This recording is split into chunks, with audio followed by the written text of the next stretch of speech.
اعوذ باللہ من الشیطان الرجیم بسم اللہ الرحمن الرحیم رب اشرح لی صدری ویسر لی امری واحلل عقدۃ من لسانی یفقہوا قولی۔ بکھرے موتی دوسرا حصہ 60 روحانی نسخے والد صاحب رحمۃ اللہ علیہ کی خاص الماری سے۔ کچھ اور وظائف۔ سورہ انبیاء آیت 83 پارہ 17۔ وَأَيُّوبَ إِذْ نَادَى رَبَّهُ أَنِّي مَسَّنِيَ الضُّرُّ وَأَنْتَ أَرْحَمُ الرَّاحِمِينَ۔ اگر آپ ایسی بیماری میں مبتلا ہوں جو نہ سمجھ میں آنے والی ہے یا لا علاج ہے تو آپ یا مریض خود اس آیت کو کثرت سے پڑھے۔ سورہ فرقان آیت 54 پارہ 19۔ وَهُوَ الَّذِي خَلَقَ مِنَ الْمَاءِ بَشَرًا فَجَعَلَهُ نَسَبًا وَصِهْرًا وَكَانَ رَبُّكَ قَدِيرًا۔ اگر آپ کے بیٹے یا بیٹی نہ ہوتا ہو تو آپ اپنی اس مراد کے لیے 21 دن تک 313 بار پڑھیں۔ سورہ مومنون آیت 1 سے 11 پارہ 18۔ قد افلح المؤمنون الذين هم في صلاتهم خاشعون والذين هم عن اللغو معرضون والذين هم للزكاة فاعلون والذين هم لفروجهم حافظون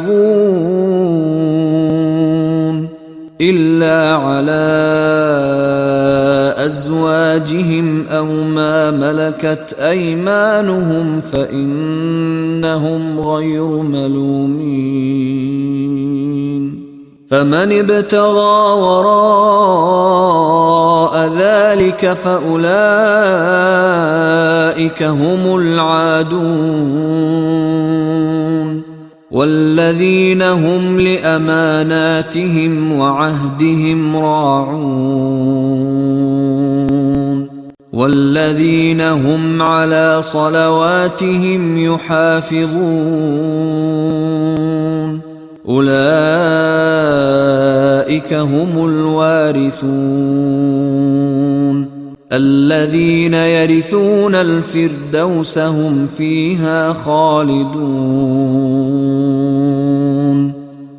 رات کو سوتے وقت اوپر دی گئی آیتیں ضرور پڑھیں کیونکہ یہ آیتیں عزت کی حفاظت کرتی ہیں، بے نمازیوں کو نماز کی رغبت دلاتی ہیں، بیہودہ اور بری باتوں سے روکتی ہیں اور جنت الفردوس کا وارث بنا دیتی ہیں۔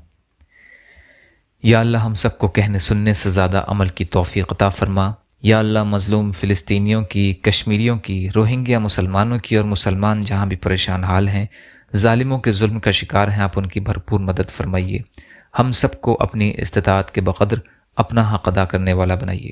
یا اللہ آپ قادر مطلق ہیں، ہر شے پر قادر ہیں، آپ کے لیے ہر چیز آسان ہے، ہمارے لیے بھی آسانیاں پیدا فرمائیے۔ یا اللہ صبر، شکر اور اچھی طرح عبادت کرنے والا بنائیے۔ یا اللہ آپ نے ہمارا ظاہر بھی اچھا بنایا ہے، ہمارے باطن کو بھی اچھا بنا دیجیے۔ بغض، حسد، جلن، کینہ، تکبر، ریاکاری ہمارے دلوں سے نکال دیجیے۔ یا اللہ عزت اور عافیت کی زندگی عطا فرمائیے، حلال دے دیجیے، حرام سے بچائیے، اپنے غیر سے بے نیاز کر دیجیے، جو مانگا وہ بھی عطا کر دیجیے، جو بھول گئے وہ بھی عطا فرما دیجیے۔ ربنا تقبل منا انک انت السمیع العلیم، اللہم اجرنی فی مصیبتی واخلف لی خیرا منہا، اللہم لا تسلط علینا من لا یرحمنا ولا یخافک فینا برحمتک یا ارحم الراحمین، لا الہ الا اللہ محمد رسول اللہ۔ السلام علیکم۔